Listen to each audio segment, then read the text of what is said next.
Ellen, we are live. We are live. Yes, we are live.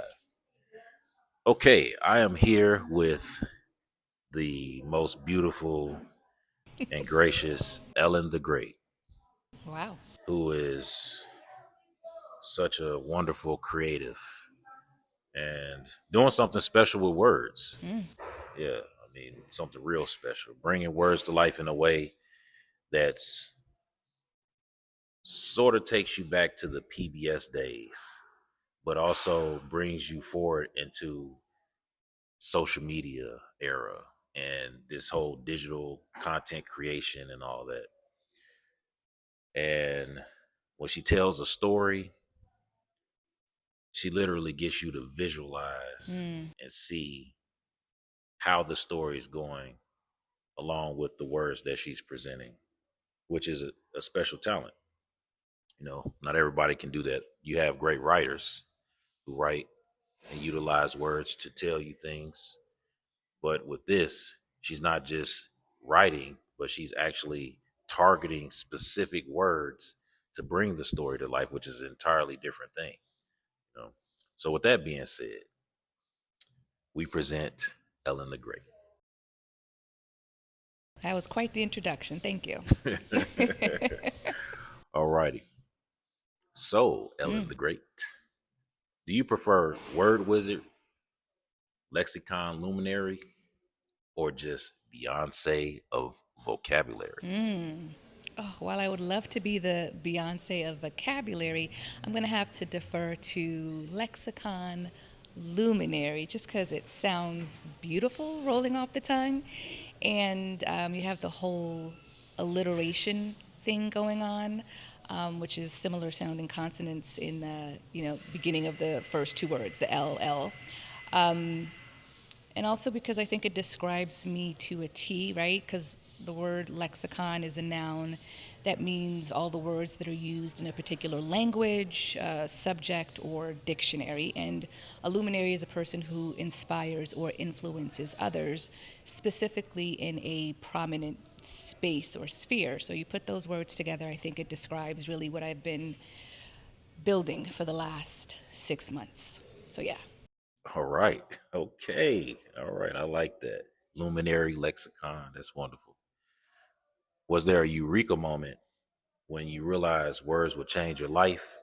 Or did they slide in your DM like a smooth talker? Not a smooth talker. Um, I think it was a culmination of eureka moments. It wasn't just one, but the first one that sparked it was the discovery of books at a really young age. So while I'm not an only child, because of the age gap between myself and my siblings, I kind of grew up as an only child. So in my teens, they were all out of the house. So I often got lost in books.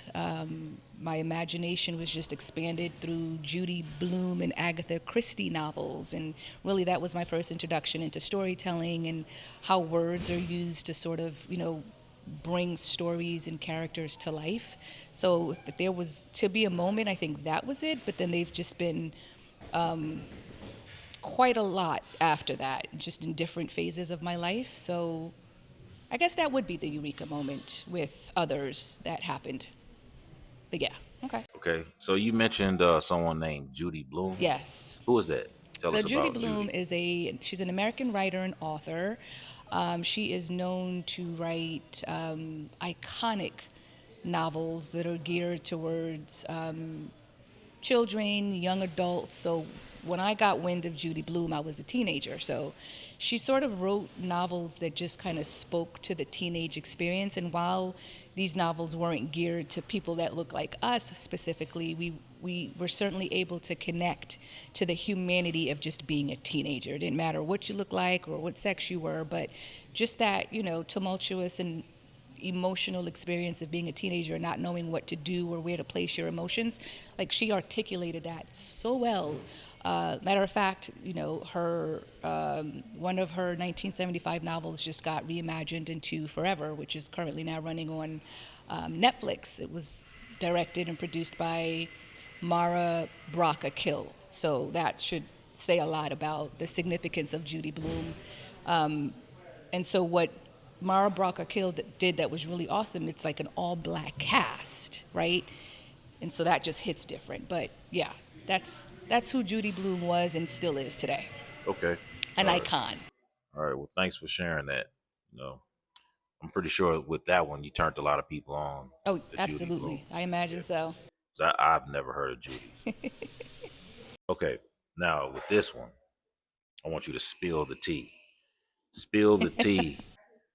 How did this whole word of the day thing go from like a cute hobby and now that you have like 60,000 followers, fans hanging on to every syllable? How did that come about? It did start as a cute hobby for sure. About 7 months ago, I was looking for a way to connect on TikTok that was authentic to me, and it was a struggle for a second because I didn't know what I wanted to do or who I wanted to present. So I found myself just following trends and dancing and just trying to fit in, but quickly realizing like if you're not being authentic to who you are and what you connect with most, it's not really going to resonate. So, being a word lover, aka a logophile, I subscribe to dictionary.com's word of the day. So every day they would send, and still do, send me one word. So this particular day, 6 months ago, the word scrofulous, which is one of my favorite words, which means a morally corrupt person or character, it popped up, and I was like, maybe I can share this on TikTok, just talk about what it means and maybe put it into action with a few sentences and let's see what happens. Well, 3 words later, it kind of blew up. Like what I was doing blew up. And the fourth word was Ulotrichous, which means woolly or curly hair, and it's an adjective. And that word went viral. So I think it was at that point that I realized, oh, this could actually be something. Let me just stick with it. So I think it's a mixture of persistence, being consistent, and also collaborating, teaming up with some really special people who sort of helped me scale up in a major way. I don't think I would be where I am today with certain entities in my life. So which says a lot, right? When somebody recognizes something in you and vice versa, and you're able to just collaborate. That whole cliche of it takes a village, it's actually true. So I started off, I think, at 800 followers on TikTok, and that grew like really quickly just with sharing words and scaling up. And so here we are today with 60,000 followers on TikTok and growing, which is huge for me. Like in my eyes, somebody might look at that and be like, "Oh, 60,000, that's nothing." But when you think about an arena and filling out an arena and think about 60,000 people coming to your show, that is nothing, to laugh at. So Yeah, it's not a small feat. it's not a small feat, Yeah. and it ain't for the weak. Yeah, that's a fact. That's a fact. Yeah. Okay, Ellen. Here's a good question for you. Were you that kid correcting everyone's grammar, or were you secretly practicing synonyms in the mirror like leftless, effervescent, sesquipedalian? Ooh, those are some heavy hitting words. I know it was hard for me to even say the last one. Yeah, but give us your take. Tell us all about it. I mean, I wish I could say that those were the words I was saying back in the day as a teenager. So I wasn't the kid correcting everyone's grammar. If anything, I was sort of tuned into what other people were saying. My dad was a professor, so as you can imagine, he was dropping words left and right that I always used to be like, wait, what's that, Dad? Like, what does that mean? And so we played Scrabble a lot growing up. So as a teenager, my dad would whoop my ass in Scrabble, like no mercy on the child, right? So I think that was that was when it, That's funny. No mercy on the no child. mercy on the Wow, child. Not man. when it comes to knowledge. So I definitely wasn't correcting other people. If anything, I was sort of correcting myself and trying to navigate this, endless world of words and what they meant. And as a kid, growing up, being around a lot of adults, you are a sponge, right? You pick up a lot of different things, and then let those adults be intellectuals. Then that's a whole different ballgame. So I was fortunate enough to be surrounded by that between my dad and my mom and my sister and extended family. Like I was in a nice little intellectual bubble. So naturally, that sort of kind of came on me. Okay, all right. If Ellen the Great was born out of necessity, what was the crisis? Did a word emergency send you running into greatness? That's a good question. Damn, what was the crisis? So, okay, I'll start with the origin of Ellen the Great. That was a name, a pseudonym rather, that was bestowed upon me by one of my very best and closest friends at a young age. I think we had to be in our early 20s when she saw greatness in me before I even saw it in myself. So she just started calling me Ellen the Great. And I remember when she first started to say it, I didn't absorb it. Like I observed it, but I didn't absorb it in the sense of like taking it on and wearing that title. It wasn't until maybe within the last 5 years that I really grew into Ellen the Great. Now, the crisis was plugging into my purpose. Trying to figure out who Ellen the Great was and is was really the crisis in bringing that name to life, right? I feel like we're all struggling to figure out who we are and what our purpose is in this world. So that definitely played a really big role in the crisis of it all. And I'm still trying to figure it out, right? It's not something you just end in knowing and then that's it. So, yeah, I would say that was the crisis, and it's a work in progress, and it's only up from there once you plug into your purpose, Okay, okay.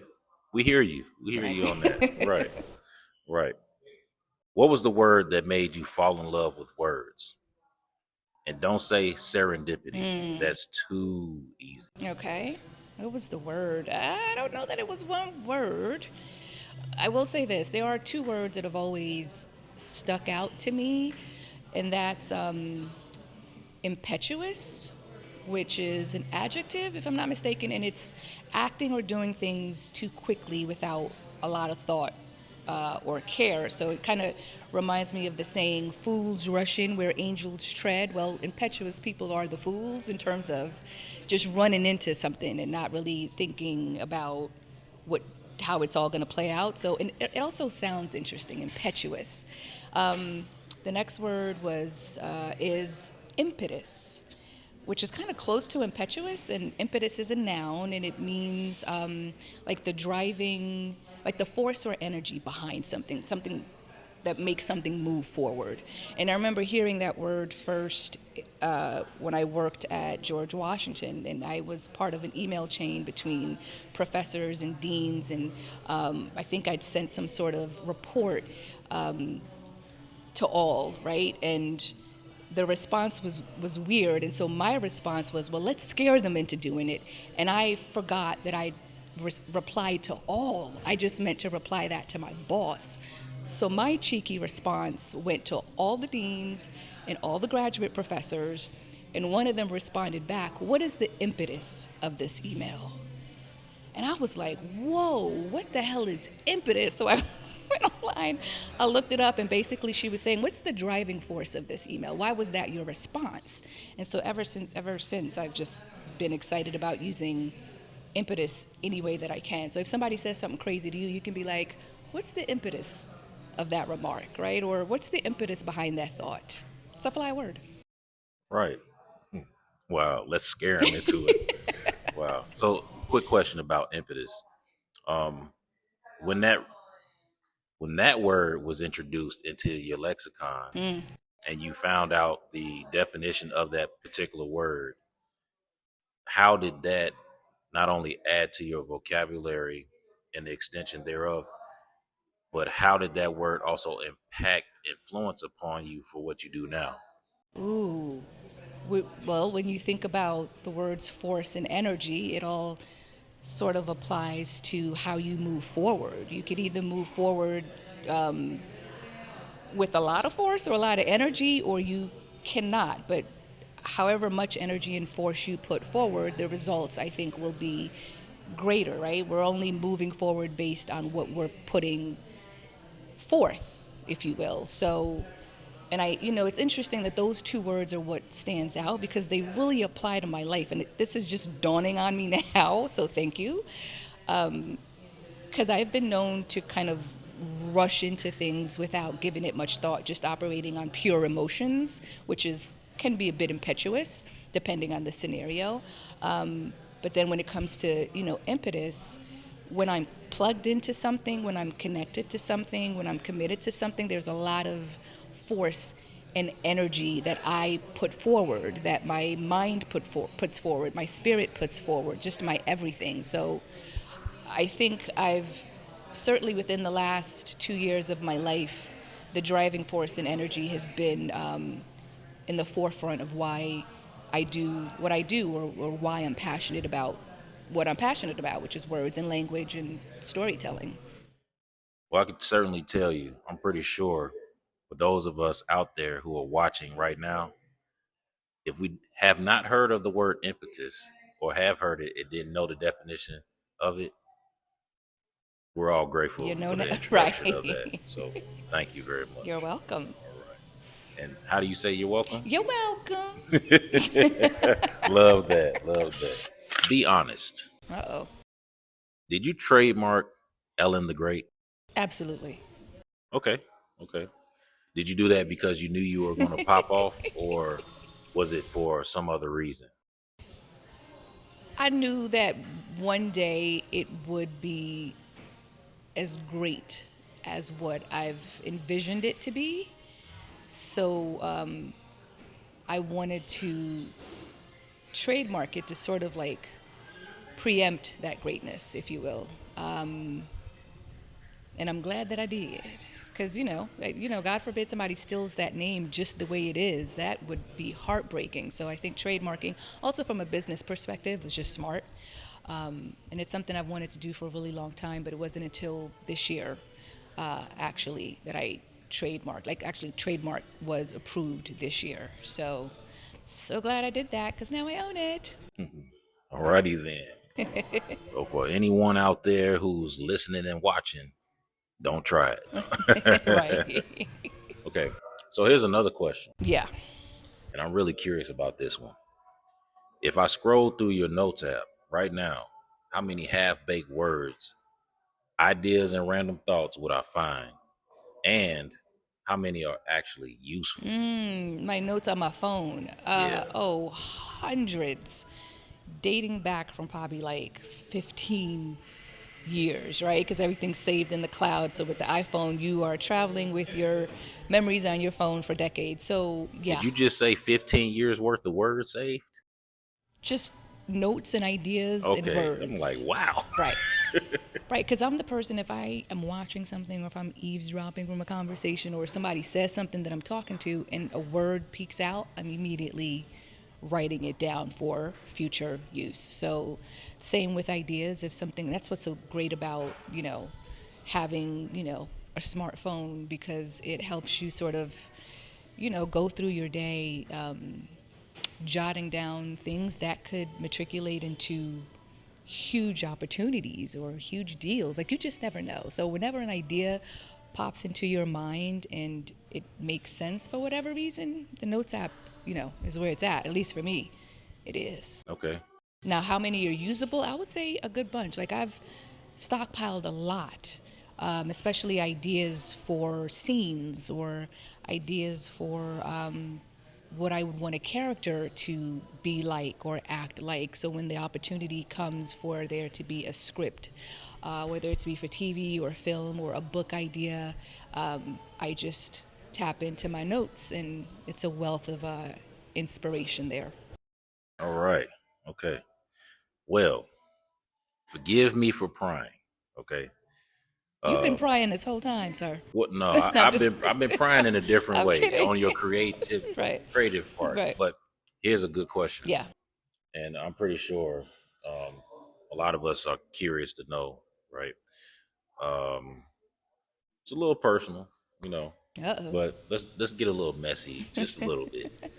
Uh, if I was to describe your dating life, would it be abstruse, limerite, or to be continued?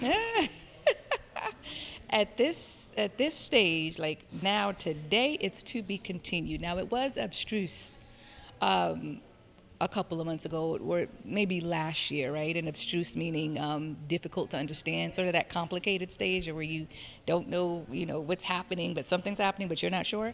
So that stage is over and done with. So now I'm in the stage of to be continued because I am focused on dating myself and growing my brand and my business and just really committing to my purpose without the distractions of dating and the complications of dating. I will deal with that at a later date.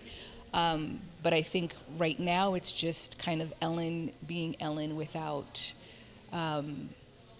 outside forces that are messing with emotions. But yeah, to be continued. TBD. All right, Ellen. Do you ever feel like Ellen is holding Ellen the Great back, or is Ellen the Great the loud, flashy cousin who takes over at the family cookout? For sure, Ellen has been known to hold Ellen the Great back. Absolutely. So, not to say that Ellen the Great is loud and flashy, but she's great. She's great in her own right, and with greatness comes a lot of boldness and being unafraid to be yourself and being unapologetic for how you show up in the space that you take up in a room or in a conversation. And so Ellen is sort of like the introvert. She's the person that sort of her default setting is just let me go within, whereas Ellen the Great is like, oh, I'm outside. So there's been a battle of wits there for quite some time, but I think Ellen the Great is starting to prevail over Ellen. It reminds me of that movie Split, where dude had like 26 personalities. So not to say that I am schizophrenic, but I do, there are voices, I do talk to myself a lot and I do answer myself back. I think as a creative, you kind of have to because you're by yourself a lot. So you kind of have to bounce ideas. Yeah, that's true. You know what I'm saying? When you're all alone by yourself, you have Right. to do that. You got to do that. And it's fun. I find it fun. So yeah, Ellen has been known to hold Ellen the Great back, but I think Ellen the Great is realizing like, okay, we can exist. There can be some duality here, but let me take control when I need to take control, and Ellen will kind of sit back. So it's a process. Here's a good question for you, and I'm pretty sure your audience wants to know. When you're not on camera dropping knowledge, is Ellen the Great just lounging in sweats with a thesaurus and a judgmental side eye? That's funny. Uh, I'm definitely lounging in sweats, preferably my favorite army fatigue sweats. While I'm not holding a thesaurus, I am definitely giving a judgmental side eye to words that are used incorrectly or words that are misplaced, or whether it's if I'm watching something or if I'm having a conversation with somebody on the phone or in person and a word is used, I'm definitely side-eyeing, if not auto-correcting that egregious mistake. But I haven't always used words correctly, so I don't want to come across as this like I know all words and I know how to use them and to place them. I'm still learning new words. I don't think we ever get tired of learning new words, but I can be a word snob. Word snob, Sometimes, yeah, okay. I can be a word snob sometimes. I mean, we can't be out here butchering the English language all willy-nilly, so it would behoove us to appreciate words and use them correctly for our own benefit, not really for anyone else, but having a strong command of the English language and the colorful words that exist in this, world, I think it's a good look. Okay. Okay. Now, here's a here's a question that I'm pretty sure will intrigue everyone. So let's say that if Ellen the Great threw a party, what three words would you invite? Would I invite to the party? Oh, wow. That's a dope question. Well, I know for a fact it would be a noun party. and it would be lit. The three words, I'd say hardihood. Hardyhood. Hardihood. Like you don't Okay. even expect that to Right. be what it is, but it means, to be bold, to have courage, to be daring. Like you don't, I want bold and daring and courageous people to be at my party, right? Because why not? Then I think, this is funny, catharsis. Catharsis. Right. Okay. It sounds dope, right? But catharsis is a form of release from like repressed emotions. And so, in order to be, in order for hardihood to kick in, right, you would have to be free from emotions and things that sort of keep you stuck. Because I want you to have fun at this party. So I need you to be free from whatever cage or whatever boundaries you place upon yourself. And you have to experience a catharsis to reach that other side. What's the third word? Hardihood, catharsis. I'd say panache would be the third one. Panache, and I love how it rolls off the tongue because it sounds super sexy. But panache means flamboyant. Again, bold and stylish. So I want stylish people at my party. So panache kind of ties into hardihood in the sense that there needs to be some boldness or some daringness in what you put on and what it says about you. Also, panache can be a state of mind too, like how you just show up mentally and being unafraid to be flamboyant and stylish on the inside on the outside. So I think panache, catharsis, and hardihood would be a good time. Okay. By the way, panache, that sounds sexy. Doesn't it? That word It sounds does. risque. That word sounds like, Panache, yeah, right. yeah. That's like somebody walks in a room and you're just like, wow, that Right. person has panache. See how it sounds, how Right, it rolls off the right, tongue? exactly. Yeah, that sounds like a naughty word. Right. It kind of does. And by Yeah. the way, that word is one of many that went viral on TikTok. So Okay. it connected, it resonated with people. Okay. Yeah. All right. That hey, I'm glad that you bringing those words into our lexicon because that one right there, Yeah. we. It's a good one. Since you have given us all of these wonderful things, you told us about possibly throwing a word party. You've given us a little history on what your uh, potential love life looks like. You've told us a little bit of history about, you growing up with your family and how you come to be such a logophile and a lover of words. Um, so with this one, we want to know, where's it going? What's next for you, right? Okay. So what's scarier, running out of words or ideas? Oh, damn. Running out of words or ideas. It's kind of impossible to run out of words, so I think I'd defer to running out of ideas. But when you think about it, sometimes you do run out of words in the sense of you forget words, which means lethologica, you know, forgetting words. Like, when you have a word on the tip of your tongue, but your memory just isn't computing and you can't remember, that's lethologica, which happens often, right? But in this context, I would defer to running out of ideas because sometimes, your mind doesn't always connect with an idea or it takes a while to formulate an idea. So that's my fear because I feel like words are limitless in the context of just the existence of words. Like we're never going to run out of words to speak, right?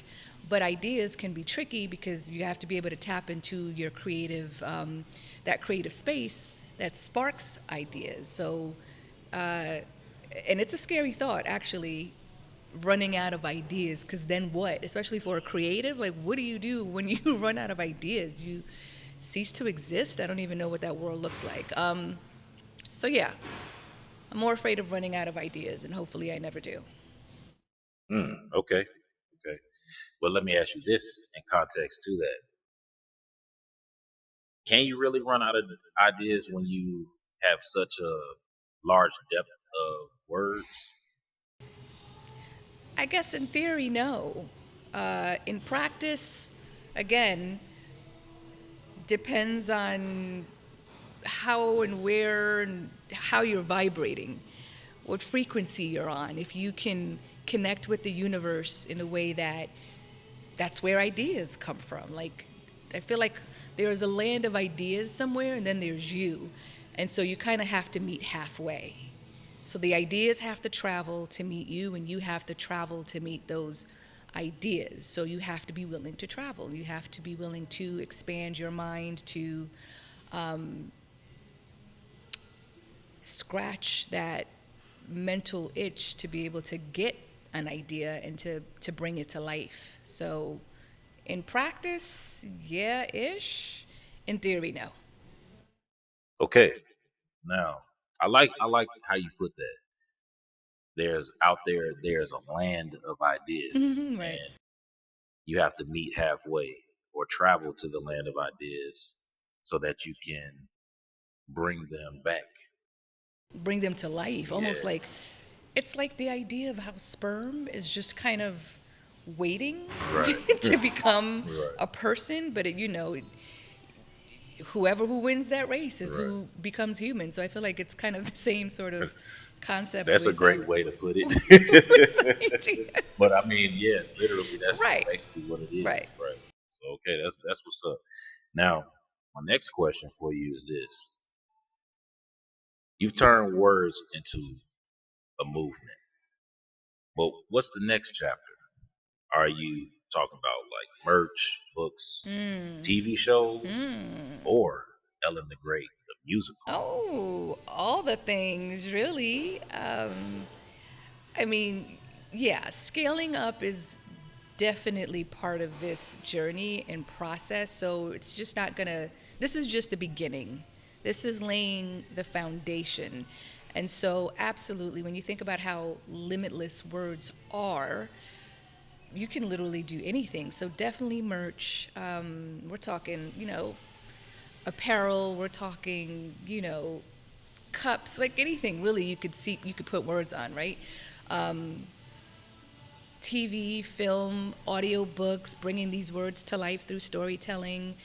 And as far as the musical, I think absolutely, or a play, yes. Like this whole idea is about bringing words to life, like being able to envision what a word would look like if it was in front of you and acting in front of you. So, uh, yeah, we're going places. We're going places. I like that. Yeah. Okay. And what I love about that is the level of confidence and surety about what you're doing. You know, Thank you. that's great. 'Cause we all need that. Right. All right, for this next question.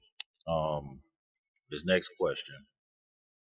When you look at your followers, do you see Logophiles, Revolutionaries, or the future Ellen the Great Protégés? Do I see Logophiles, Revolutionaries, or Ellen the Great Protégés? Wow. You know what? That's has sort of evolved into like each of those categories, which is crazy to think about because when I first started on this journey, I didn't know who I was going to find or who was going to find me or who I was going to meet and connect with. But come to find out, there's a whole bunch, for lack of a better word, of word lovers. There's so many logophiles out there who don't even know that they're logophiles, right? And so they've sort of gone through this self-discovery on their own the same way I'm going through that and realizing like, oh, snap, I have a newfound appreciation for words. And then so depending on the type of words I'm sharing, that has also evolved into revolutionaries, right? Once you can put a name to what you're experiencing, to what you're feeling, or what you're living under, it's a whole new game, right? It's a whole new, recognition of with with knowledge comes great power, right? So when you think about a revolutionary, that's someone who stands up and speaks up, and they ought to know what they're speaking up for and what it sounds like, and they got to be on point with it. So I think revolutionaries is a dope way to kind of bring that home. And as far as Ellen Protégés, I hope, right? I hope there are people out there that are like, wait a minute, I could do this too, and they do it in their own way. Because I don't own this purpose, while it's my own and I'm walking in it the way I'm meant to walk in it. Someone else can do this, and it looks completely different for them. And Godspeed to you, as long as you're doing what it is you love. So I hope there are some Ellen the Great protégés out there. You know what I noticed about you? What? Your elegance. Ooh, Ellen and elegance. elegant. Look at that. Yeah. Okay. Yeah. Thank you. Really. I received that.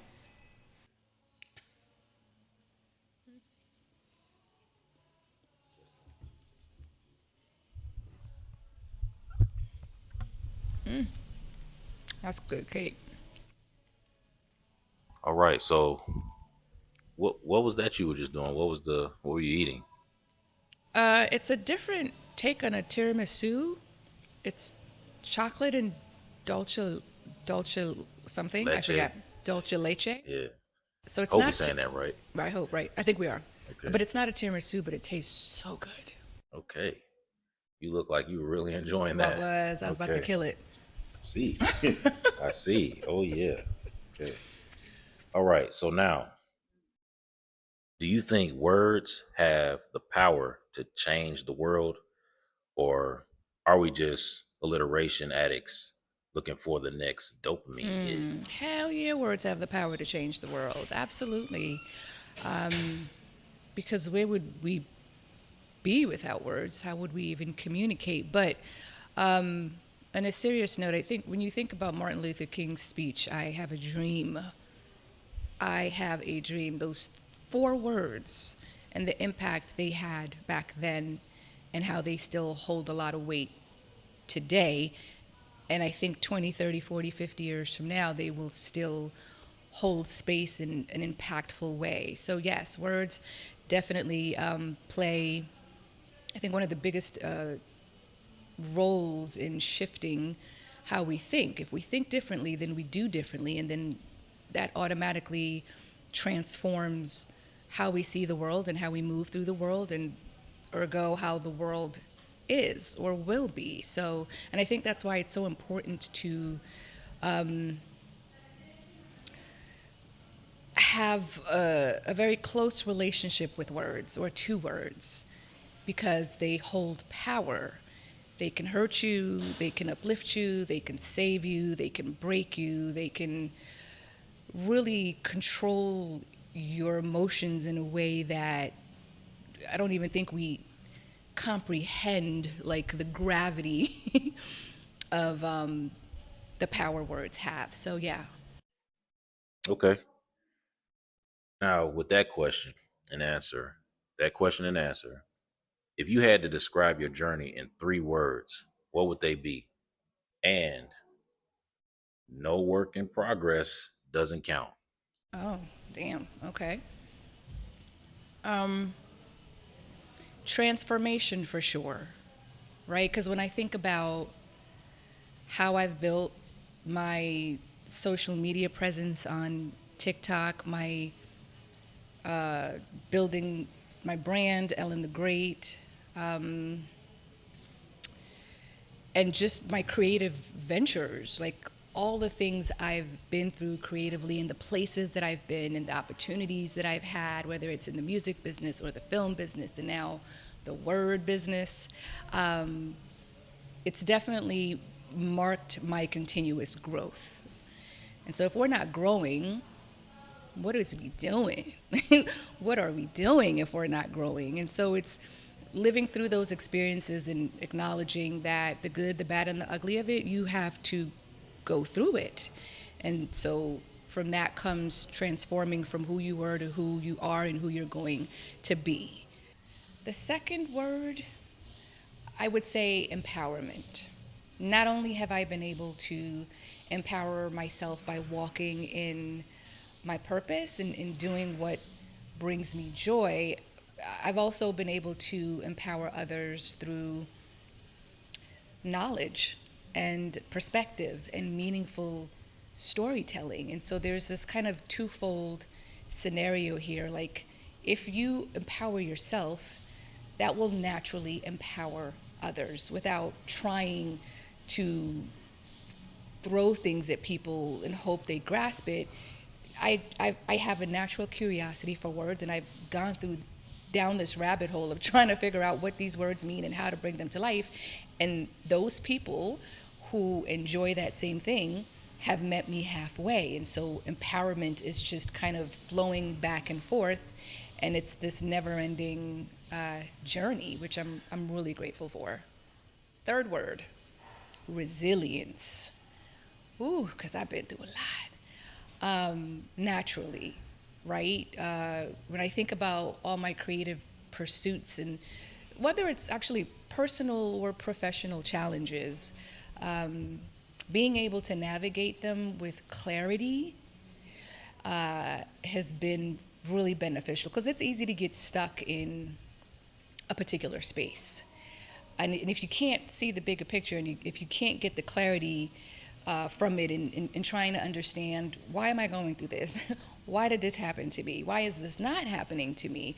Challenges are going to be what they're going to be, and they are going to show up until the end of time. So to be able to go through that with clarity, I think serves us more than anything else. And just being able to push through and keep going and being persistent, no matter the fears and the doubts that you have, because I feel like we are our own worst critics, right? So never mind the trolls or the naysayers or the external. Internally, we can get in our own way, and we can really stop some greatness from happening. So not only do we have to be resilient from external forces, we have to be resilient with ourselves, and really like believe in who we are and why we are, and just push through. So those three words, transformation, empowerment, and resilience, describe to a T. Okay. That would seem simplistic to a degree Yeah. with a logophile like yourself, Mm-hmm. but very relevant, Right. because words are words, Right. you know, Right. and whichever fits the moment fits the moment. Right. Yeah. Okay. What advice would you give to someone too afraid to let their greatness shine? Ooh. You know what just popped into my mind when you asked that? What's that? This little light of mine, Ooh, I'm okay. gonna let it shine. I truly believe we all have a light within. Like, we do. It's just a matter of turning it on to like the highest level of brightness it can go. And that stems from believe, and I know it just sounds so cheesy, but just believing in yourself and believing in your power. And whatever it is that interests you or you feel passionate about, like, there is space for that in this world. So tap into that light, because growth comes from light. But conversely, growth also comes from darkness. So even in those dark moments, there is light, in the sense that you can get out of it, because once you get out of darkness, there is light. So it's an interesting duality there, but I say turn on that light, because it's there. Okay. Like that. That's really touching. Yeah. And you know where that song stems from, at least for me, is in What's Love Got to Do with It, when Anna Mae was the little girl. I think her grandmother sang her that song, or something like that. So that's where that memory comes from. Okay. And Yeah. look what happened when she let her little light shine. She became Tina Turner. Tina Turner. One Okay? of the greats. Right. One of the greats. All right, Ellen. I have a mic drop moment for you. If you could go back and whisper one word to Ellen, who started this journey, what would it be? Ooh, trust. Trust. Okay. Trust. Trust the vision. Trust my voice. Trust that each step I'm making, no matter how uncertain it feels, is taking me where I'm supposed to go. And that is not an easy feat, okay? And also believing that the impact I'm meant to make will actually, it's gonna happen. Because for me, when you think of the name Ellen the Great, it's not just, oh, I'm great. It's so much bigger than that. It's so much bigger than me. I think it's more so other people than it is me, but I just happen to be kind of swept up in that greatness, or the idea of what it means to tap into the greatness that resides within you. Trust plays a big part in that. Trusting in who you are and your purpose and what you see in your imagination, and being as delusional as you need to be. Because being delulu, I think it helps you actualize the life that you're meant to live, right? If we're not daydreaming, whether it's during the day or if we're not, dreaming at night, like if we're not visualizing what our life could possibly be, then we're not building it. So, building is in action also, but it's also in imagination. So trust plays a big part in that, I would say. Trust. Okay. I like that. That's a great word to choose. You know, that's an excellent word to choose Yeah. for so many reasons. Trust is a big factor. A lot of people just doubt so Yeah. much. Okay. Last question. Who wins in a debate? Ellen or Ellen the Great? But Yeah. now here's the part to that. Okay. Don't say Both. Because I was both. going to We say need both. a solid answer. Ellen or Ellen the Great? Who wins? I guess I got to say Ellen the Great. Because she's the one that lives outside of the box. Ellen lives in the box. Sometimes Ellen fights to get out of that box, to kind of meet Ellen the Great where she's at, outside of the box. So it's Ellen the Great that's constantly sort of like, come on, Ellen, we can do this. This is what we're meant to be. Grab my hand. I got you. Step outside of the box. So Ellen the Great, I think, would definitely come out as a champion in that sense. Okay. In addition to that, let me ask you this. I like how you put that together, and that's your answer is your answer. Right. So this is not me trying to influence your answer, but I do have kind of like a alternative to that. Ellen created Ellen the Great because she needed to get outside of the box. And technically Ellen would be the source, the source code, as you would say, right? That's a good one. For Ellen the Great. Right. So would Ellen the Great still win that debate, or would it be Ellen because Ellen, she was the one who went through it all to form Ellen the Great. She's the mastermind. Right. So is it still that, or is it like Ellen the Great's the superhero to Clark Kent, like Superman is I think to you Clark just hit Kent? the nail on the head. Ellen the Great is Superman. Ellen is Clark Kent. So when you think about the strength that Superman has, and when you think about Clark Kent and how sort of like meek he was, Right. even with all of that superpower, but he played a role though. He played the He did. role. Right. Superman wouldn't exist without Clark Kent. So yes. Right. Or vice versa. Actually. Or vice versa. So right. that's why I'm like both. Superman. No, Clark Kent wouldn't exist without Superman because he was hiding Superman, so nobody would know who he was until it was time. But it was Clark Kent first. Was it? Was it? Or was it Superman first? It was Superman. Okay. Right. Listen, I'm not but a comic fanatic, so I don't even know. The actuality was he had always been Superman. Right. But he was Clark Kent just to go through life. Right. And be accepted just as a normal person. Right. Because he knew I Superman, see what you're saying. If people knew that, his identity would just right. go awry. Yeah.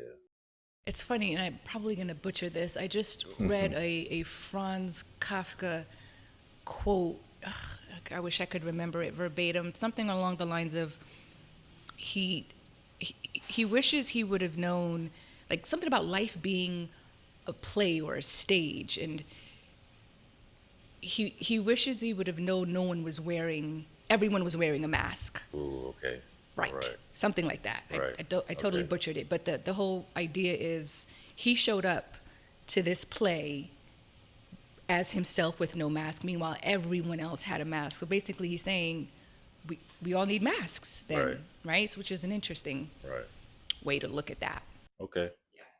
All right. Well, you know what? Since that was the last question, that was a great way to end this. And it's been a pleasure Thank you. to interview you and to be a part of this process and to see where you are and where you're going.